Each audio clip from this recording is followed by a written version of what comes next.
Assalamualaikum warahmatullahi wabarakatuh. Bismillah, alhamdulillah, wassalatu wassalamu ala rasulillah yang ba'du.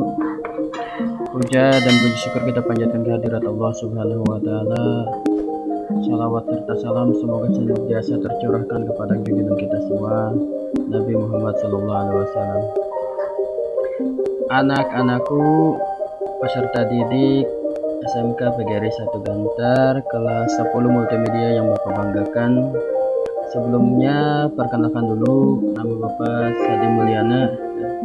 Untuk di kelas 10 multimedia ini Bapak akan mengampu mata pelajaran sistem komputer ya. Semoga apa yang nanti kita pelajari menjadi ilmu yang bermanfaat ya, dan bisa mengembangkan ilmu pengetahuan kalian. Amin ya rabbal alamin. Oke, itu perkenalannya ya. Kita akan langsung mulai pembelajaran sistem komputer. Jadi kita ingin mengenal dulu apa yang dimaksud dengan sistem komputer. Nah, kita mulai dari sistem komputer ya. Apa sih yang dimaksud dengan sistem ya? Secara bahasa kita bisa mendefinisikannya adalah suatu kesatuan elemen yang saling berhubungan sehingga membentuk suatu kelompok dalam melaksanakan suatu tujuan pokok yang ditargetkan ya. Jadi kalau kita lebih mudah memahaminya ya, jadi sistem itu ya, kata sistem itu jadi suatu kumpulan ya, komponen-komponen yang bekerja bersama-sama untuk mencapai tujuan yang sama. Contoh yang paling sederhana, ada di dalam tubuh kita itu ada namanya sistem pernapasan ya. Sistem pernapasan itu mulai dari lubang hidung, kemudian ke tenggorokan, kemudian ke paru-paru ya. Ketiga organ itu bekerja sama dalam melaksanakan suatu tugas, yaitu tugas dalam pernapasan ya. Itulah disebut dengan sistem. Contoh lain misalkan ada sistem pencernaan ya, mulai dari mulut ya, kemudian kerongkongan, kemudian lambung, kemudian usus, dan kemudian sampai dengan anus ya, yang mereka bekerja secara bersama-sama dalam satu tujuan, itu dalam melakukan pekerjaan atau pencernaan ya. Itulah yang disebut dengan sistem. Kemudian apa sih yang dimaksud dengan komputer itu sendiri ya? Sini sebutkan bahwasanya komputer merupakan suatu perangkat elektronika yang dapat menerima dan mengolah data menjadi informasi, menjalankan program yang tersimpan dalam memori, serta dapat bekerja secara otomatis dengan aturan tertentu ya. Jadi pada awalnya ya, kata komputer itu sendiri berasal dari kata to compute ya, dimana artinya adalah menghitung. Nah, secara kesimpulan bahwasanya komputer yang kita hadapi saat ini itu merupakan suatu perangkat elektronik ya, yang bisa mengolah data. Tuh ya, datanya macam-macam, bisa berupa tulisan, bisa berupa gambar, bisa berupa perhitungan, dan lain sebagainya. Dan yang paling sederhana ya, kalian sedang menggenggam gadget ya, atau handphone, smartphone kalian itu sekarang ini sudah merupakan suatu sistem komputer ya, karena di sana juga sudah bisa mengolah data, ada perangkat input, ada perangkat output, dan lain sebagainya, yang sudah memenuhi kriteria ketika dikatakan sebagai sebuah komputer. Nah, lalu bagaimana kalau yang disebut dengan sistem komputer? Jadi yang dimaksud dengan sistem komputer itu adalah elemen-elemen yang terkait untuk menjalankan suatu aktivitas dengan menggunakan komputer sehingga dapat memperoleh informasi atau tujuan tertentu. Jadi komponen-komponen yang ada pada komputer yang kemudian bekerja sama untuk mengolah data ya, itulah yang disebut dengan sistem komputer ya. Ada hardware atau perangkat keras, kemudian ada software, perangkat lunak, dan juga ada brainware atau penggunanya.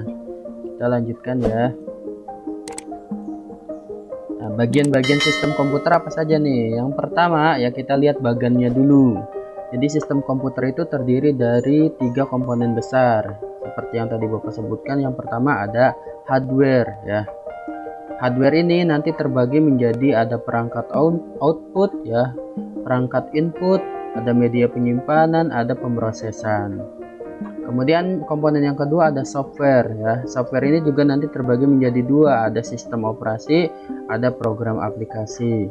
Contohnya sistem operasi ada Novel, ada Windows, ada Unix atau Linux, ada Mac OS ya. Kemudian untuk program aplikasi itu sendiri ada banyak macamnya, ada aplikasi Office atau perkantoran ya, ada aplikasi database, ada aplikasi pemrograman, atau ada aplikasi desain grafis. Kemudian yang ketiga, komponen dari sistem komputer itu sendiri adalah brainware ya. Macamnya ada manager EDP, ada analis sistem, ada programmer, atau ada operator. Nah, itu yang nanti akan kita bahas satu persatu, itu bagian-bagian sistem komputer. Yang pertama ya, yang paling nampak ya di dalam suatu sistem komputer adalah hardware, atau bahasa Indonesianya adalah perangkat keras. Apa sih yang dimaksud dengan hardware itu sendiri? Jadi hardware adalah salah satu komponen dari sebuah komputer atau rangkaian elektronika yang bersifat alatnya dapat dilihat, diraba oleh manusia secara langsung atau membentuk nyata. Ya, berbentuk nyata yang berfungsi untuk mendukung proses komputerisasi. Jadi kalau kita nampak sebuah komputer ya, itu alatnya ya sudah nampak. Ya, contoh ada papan ketiknya atau keyboard ya. Kemudian ada monitornya ya yang menampilkan gambar, atau ada mouse yang untuk menunjuk pointer. Nah, seperti itu yang terlihat semua itu disebut dengan hardware. Nah, apa saja yang ada pada komponen utama perangkat keras ya. Jadi perangkat keras itu terdiri dari 4 komponen utama ya. Yang lainnya itu tambahan. Yang utamanya yang pertama adalah input device, atau yang disebut dengan perangkat masukan. Apa saja contohnya ya? Input device ini seperti tadi yang Bapak sebutkan, ada papan ketik atau keyboard, ada mouse ya, kemudian ada kamera dan lain sebagainya. Intinya perangkat input itu adalah perangkat yang berguna untuk memasukkan data dari luar komputer ke dalam komputer. Nah, itu disebut dengan perangkat input.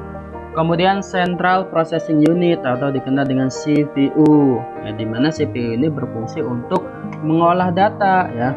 Data yang sudah dimasukkan tadi melalui komponen input device, kemudian data tersebut diolah oleh prosesor atau CPU, dan kemudian hasilnya nanti akan dikeluarkan oleh output device ya. Output device apa saja ya? Contoh ada monitor ya, ada speaker dan lain sebagainya. Jadi data yang sudah diolah itu nanti dikeluarkan oleh output device. Kemudian yang ketiga ada storage atau media penyimpanan atau juga memori ya, dimana nanti akan kita lebih detailkan lagi apa yang dimaksud dengan storage. Kita lanjut ya, yaitu input, proses, dan output model. Ini bagan ya, bagan yang menunjukkan hubungan antara bagaimana ketiga komponen utama itu bekerja bersama-sama sebagai suatu sistem perangkat keras. Di situ ada input device ya. Ya, jadi data yang akan diolah itu masuk melalui input device. Kemudian diolah oleh control unit ya. Control unit yang bekerja sama dengan arithmetic logical unit. Nah, di sini ini berdua berada pada CPU ya. Nah, kemudian berkolaborasi dengan memori ya, yang kemudian juga datanya bisa disimpan di external storage berupa hard disk ya. Kemudian baru dari sini kita bisa sambil berjalan itu ada output device-nya. Contohnya misalkan kita sedang mengetik ya. Kita mengetik, kemudian kita menekannya ada di keyboard. Nah, hasil ketikan keyboard itu diolah oleh CPU ya, oleh control unit dan arithmetic ya. Kemudian datanya juga masuk ke dalam memori ya, penyimpanannya di external storage. Adapun tampilannya itu ada di output device. Itulah kira-kira seperti itu. Selanjutnya kita akan memperdalam sedikit tentang input device atau perangkat masukan. Apa saja ya perangkat masukan itu? Nah, perangkat masukan itu adalah perangkat yang berfungsi membaca atau menerjemahkan data ya, sehingga dapat diproses oleh komputer. Jadi komputer ini ya tidak seperti manusia. Jadi ketika misalkan mendengar suara ya masuk ke telinga ya, kemudian masuk ke otak ya, itu datanya berupa bunyi. Kemudian kalau misalkan mata ya, kita punya perangkat yaitu ada mata, kita melihat sesuatu masuk ke otak berupa juga gambar ya, gambar yang ada di dalam memori kita, memori manusia. Adapun pada komputer itu ya, perangkat input itu menerjemahkan, jadi data-data yang berupa data analog dirubah menjadi data digital ya, berupa angka-angka, bilangan biner dan lain sebagainya, sehingga itu fungsi input device yang kemudian nanti akan diproses oleh CPU atau Central Processing Unit. Apa saja contohnya? Tadi sekilas sudah disebutkan. Nah, ini ada gambar, ada keyboard atau papan ketik ya, ada mouse untuk pointer, kemudian ada kamera ya, kemudian ada camcorder ya untuk kamera video ya, kemudian ada bar scanner ya, yang seperti di minimarket itu ya. Kemudian ada tugas nih ya untuk adik-adik ya. Untuk tugas yang pertama nanti harus dicari ya, harus dikerjakan, carilah contoh-contoh perangkat masukan ya di internet dan kasih penjelasan fungsi dari masing-masing contoh tersebut ya, minimal 10 contoh. Ini untuk tugas mata pelajaran sistem komputer untuk pertemuan yang pertama ya. Tuh. Oke, kita lanjutkan dulu ya. Nah, sekarang kita masuk ke Central Processing Unit. Tadi setelah input device, kita masuk ke Central Processing Unit atau CPU. Nah, di sini apa sih CPU itu ya? CPU itu merupakan bagian dari perangkat keras komputer yang melakukan pemrosesan aritmatika dan logika serta pengendalian operasi komputer secara keseluruhan. Jadi kalau diibaratkan sebagai manusia, maka prosesor itu adalah otaknya ya. Jadi semua informasi yang diterima oleh panca indera kita itu diolah oleh otak kita, kemudian nanti otak kita yang akan memberikan reaksi, mau duduk kah, mau berdiri kah, mau bergerak kah, mau diam kah. Nah, itu seperti itu ya contohnya. Jadi fungsi CPU itu sebagai otaknya dari komputer. Ada banyak macam ya, mungkin kita sudah mendengar ada prosesor Intel ya, mulai dari Core 2 Duo, Core 2 Quad, Core i5, Core i7, Core i9 dan lain sebagainya. Ada juga prosesor AMD ya dan lain sebagainya. Jadi untuk yang terkenal itu hanya ada Intel dan AMD. Nah, kemudian ada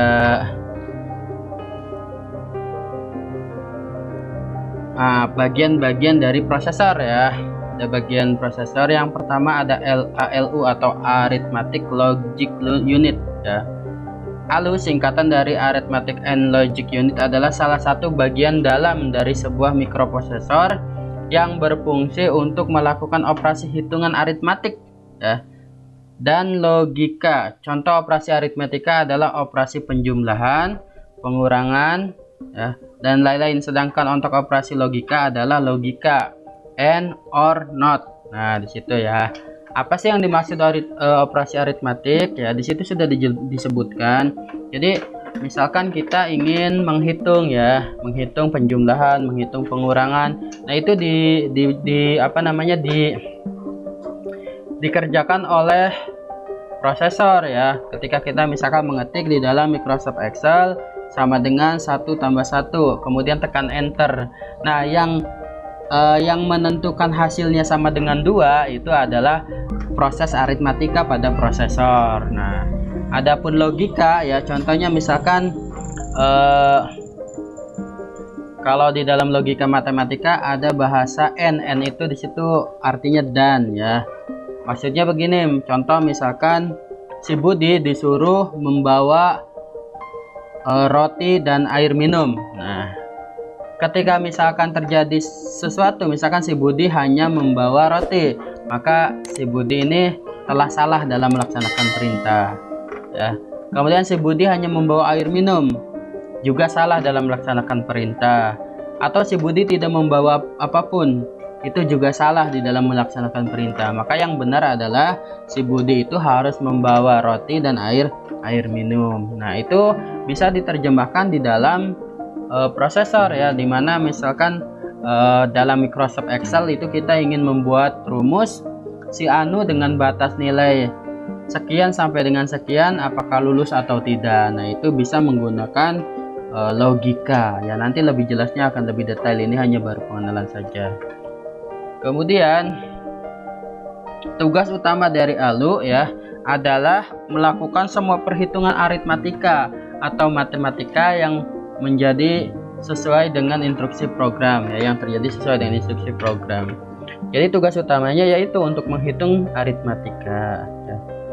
Kalau unit kontrol atau control unit ya adalah salah satu bagian dari CPU yang bertugas untuk memberikan arahan atau kendali terhadap operasi yang dilakukan bagian ALU. Jadi unit kontrol ini bagian pemerintah pusatnya ya, yang memberikan perintah kepada ALU. Jadi di atasnya ada CU. Nah, seperti itu. Tugas CU di sini disebutkan bahwasanya mengatur dan mengendalikan semua peralatan yang ada pada sistem komputer. Kapan alat input menerima data dan kapan data diolah serta kapan ditampilkan pada alat output. Mengartikan instruksi-instruksi dari program komputer, membawa data dari alat input ke memori utama, membawa hasil pengolahan data kembali ke memori utama lagi untuk disimpan dan pada saatnya akan disajikan ke alat output. Oke, untuk pertemuan sekarang kita sampai di situ dulu. Jangan lupa tugasnya ya dikerjakan, yaitu untuk mencari contoh-contoh perangkat masukan ya. Mencari contoh-contoh perangkat masukan minimal 10 contoh, kemudian kerjakan di buku tulis, kemudian dipoto ya. Dipoto kemudian dikirimkan ke WA Bapak. Untuk WA nanti Bapak sebutkan di video ya, di video. Oke, terima kasih banyak. Mudah-mudahan dapat dipahami. Billahi taufiq wal hidayah. Wassalamualaikum warahmatullahi wabarakatuh.